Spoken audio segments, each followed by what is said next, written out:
Oi, tudo bem? Então, estamos aqui com uma preocupação muito grande, que é a recriação da ditadura militar pelo Tribunal Superior Eleitoral em relação à censura no processo eleitoral. Censura da ditadura. O caso recente da censura da PAN é o mais emblemático no momento, mas há outros, e eu vou comentá-los todos aqui para você. Para você que me acompanha, para você que não perde um vídeo, para você que bota os meus vídeos nas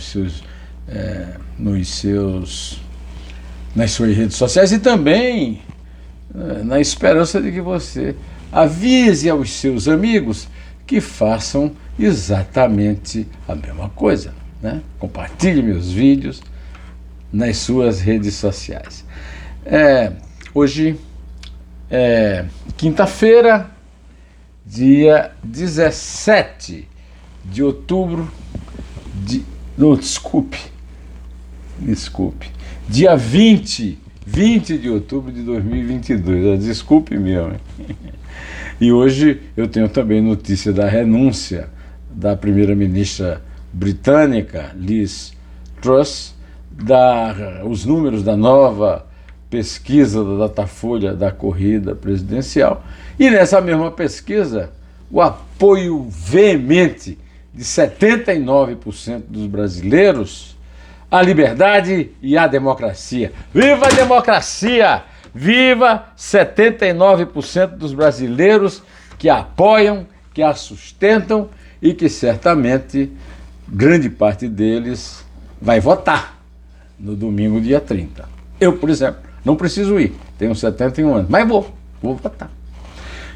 Bem, meus caros amigos, o ministro Alexandre de Moraes, do Supremo Tribunal Federal e presidente do Tribunal Superior Eleitoral, proibiu o noticiário da rádio Jovem Pan de citar as condenações na justiça do candidato do PT à presidência da República, o ex-presidente Luiz Inácio Lula da Silva. O detalhe é que há uma informação que precisa ser dada ao eleitor, é de que o Lula, ao contrário do que ele mesmo propaga, e agora parece que o Alexandre de Moraes está muito a fim de fazer cumprir a lei dentro dessa norma, o Lula não foi inocentado.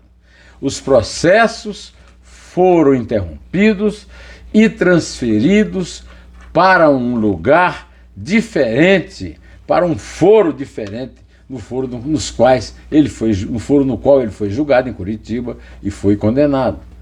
Transferido principalmente para Brasília, mas também para São Paulo e tal. Isso que o Alexandre de Moraes fez foi censura.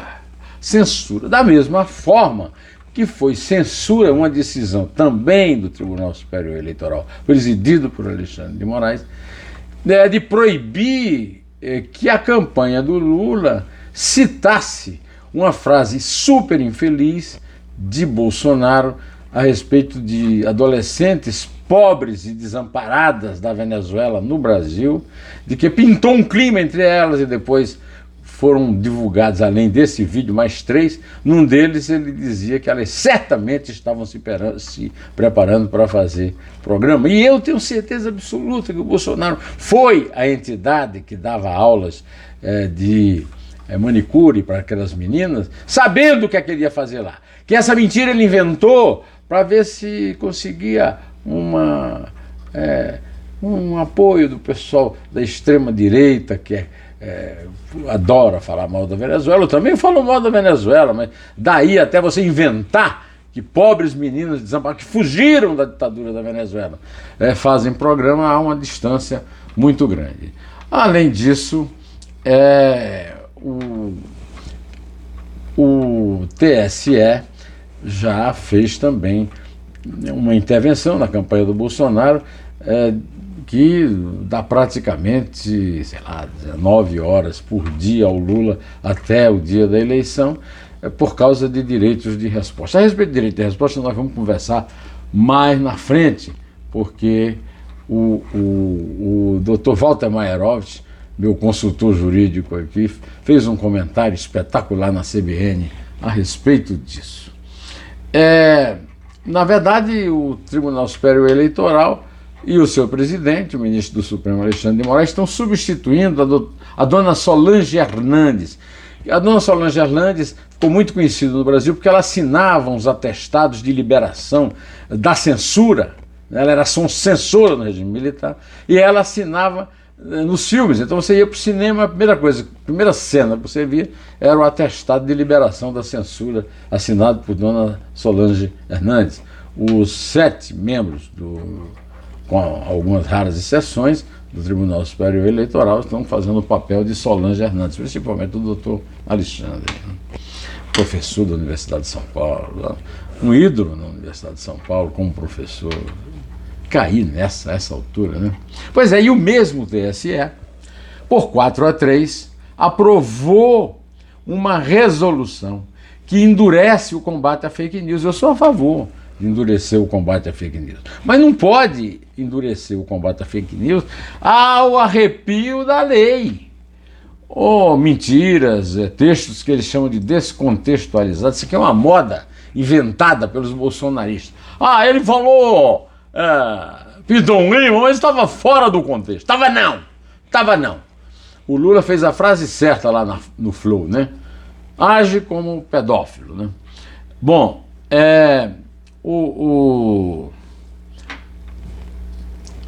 essa notícia, né, ela acontece exatamente numa excelente intenção, mas é muito perigosa a tentativa de ação da Câmara dos Deputados, que sob as bênçãos de Arthur Lira, presidente da Câmara, e de Barros, né, lá do Paraná, o líder do governo, Ricardo Barros, na Câmara dos Deputados, estão querendo prender até 10 anos de prisão para quem fizer pesquisa e a pesquisa não for confirmada. A pesquisa esclarece, o meu querido amigo, o magistrado, o desembargador aposentado Walter Maierovitch, no seu comentário brilhante na CBN, ele disse que essa decisão em relação aos institutos de pesquisa, como em relação também à PAN, é uma mordaça, uma censura que desobedece a 2 regras adotadas pelos juízes da civilização, né? O juiz, para decidir, precisa ser provocado, não antecipa pedidos. E a Constituição, lembrou Maierovitch, proíbe terminantemente a censura prévia. A censura prévia é aquela censura que não há um pedido de ninguém para que tire de circulação a obra ou o fato e tal. A censura prévia é um instrumento ditatorial, e o doutor Maierovitch lembra que tanto o Alexandre de Moraes como o próprio TSE estão aí abusando da censura prévia da ditadura, dando uma de Solange Hernandes, de péssima memória. A mulher já morreu, não vou ficar falando mal dela aqui, né? Quanto à lei do Ricardo Barros e do Walter e do Arthur Lira, o Walter Maierovitch acha que é claramente uma lei por vingança contra os institutos de pesquisa, que esclarece o Walter numa aula que o Ricardo Barros e o Arthur Lira e o Bolsonaro e o Lula deveriam seguir, né? Que é o seguinte: a pesquisa é uma sondagem. É uma sondagem e não apenas garantida pela liberdade de imprensa e de opinião, como também ela é uma obrigação dos meios de comunicação, porque é uma forma de informar ao eleitor como está indo o pleito. E eu achei muito interessante que o Mairovitch terminou seu comentário na CBN citando a La Passionária, a militante espanhola Dolores Ibarruri, né, antifranquista, que disse: não passarão, não passarão. Olha, estou achando que está passando, viu, doutor Walter? Desculpe, hein?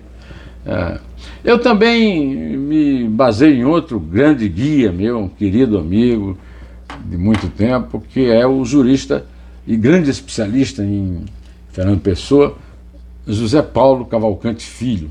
Na sua coluna no Jornal do Comércio, do Recife, onde ele mora, ele escreveu um artigo chamado Segredo e Censura.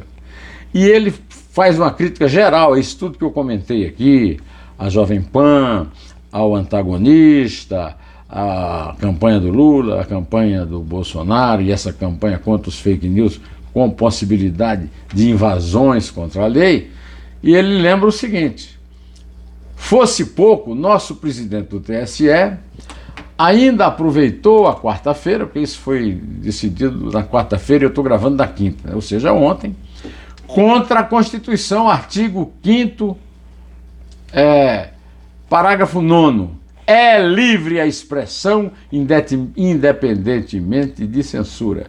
Censurou jornais, como Gazeta do Povo, emissoras de TV e de rádio, como a Jovem Pan, e desmonetizou, determinou a remoção de matérias dos blogs, como o Brasil Paralelo, ainda com vasto conjunto de proibições, inclusive se referia a um dos candidatos como ladrão, ex-presidiário, chefe de Orcrim, organizações criminosas e expressões equivalentes. Ainda proibiu a divulgação do parecer do seu ex-colega no Supremo, Marco Aurélio Mello,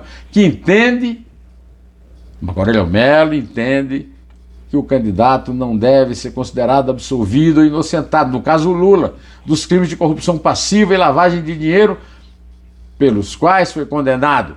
Tudo, como sempre, sob o silêncio cúmplice de tantos que se apresentam como combatentes da democracia. E aí o comentário do Zé Paulo é o seguinte, só mesmo rindo. O Zé Paulo também agora é acadêmico da Academia Brasileira de Letras. O mesmo Marco Aurélio, segundo o Zé Paulo, define esse cenário como ditadura judicial, e ele disse: eu não vou tão longe, mas que tudo é estranho. Isso é, diria minha avó Nanita, e eu digo também para o meu amigo Zé Paulo, cuja contribuição no Jornal do Comércio do Recife eu leio toda semana, com muito prazer, ele escreve muito bem. Há 10 dias da eleição, nós temos uma notícia muito boa, né, que a Datafolha divulgou uma pesquisa que 79% dos brasileiros apoiam a democracia, a liberdade e são contra a censura, né? Essa mesma pesquisa deu deu inclusive um ânimo danado à turma lá do Bolsonaro, porque divulgam novos índices. O Bolsonaro mantendo 49%, com 4 pontos à frente de Lula, 44%, e nos votos válidos, 52%, ou seja, 6 pontos à frente. A 48%, 52% a 48%. Eu li também no blog do Merval Pereira, eu já estava falando aqui da academia, né? Presidente da academia, no jornal O Globo, em que ele diz: tudo indica que o próximo presidente será definido no Photoshop, aquela coisa de corrida de cavalo, de turf, né? O Photoshop é que decide qual é o cavalo que ganhou. Mas estamos assistindo ao maior escândalo de abuso do poder econômico e político já visto em eleições. Eu concordo com a segunda parte. Quanto ao Photoshop, eu não sei não. 6 pontos de diferença em voto válido, Merval, é muito. É como disse a sua colega aí de Globo, a Vera Magalhães, é preciso tirar voto do Lula. Não é impossível, mas é preciso. Bom, em 45 dias de governo, Liz Truss, a grande provocadora, a chefe do gabinete do governo do Reino Unido, renunciou. Foi um caso muito rápido, né?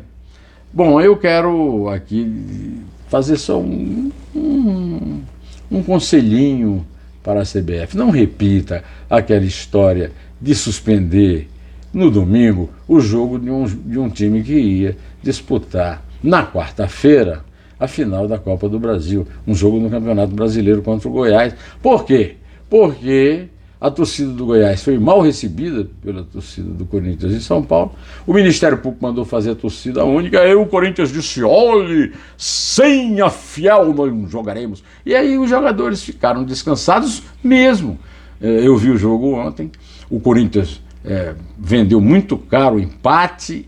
Era um jogo que podia ter ganho, apesar do Flamengo ter tido 2 gols anulados, bem anulados pelo VAR. Eu sou a favor do VAR.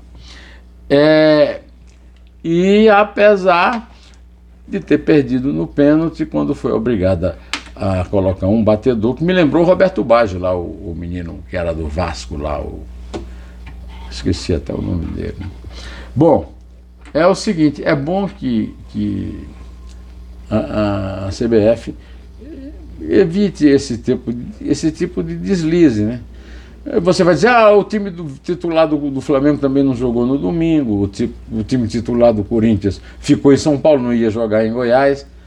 Mas é um privilégio que não pode ser dado a um time que vai disputar uma final de uma Copa promovida pela própria CBF. É o que eu acho.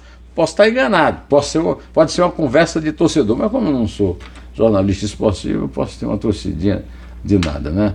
Eu quero lembrar a vocês que agora eu sou colunista semanal, eu escrevo um artigo por semana no Antagonista, tem o primeiro já publicado, foi publicado domingo no Antagonista, se chama É de Pior a Pior, o Retrato do Brasil. Mas o bom Retrato do Brasil também está no Neumann Entrevista, que está no ar essa semana, com o Eduardo Janete da Fonseca, economista, filósofo, grande intelectual, professor da USP, a respeito da atual conjuntura no Brasil, e também de Joaci Góes, presidente do Instituto Geográfico Histórico da Bahia, que lançou um livro chamado Esquerdas e Direitas, a Força da Democracia.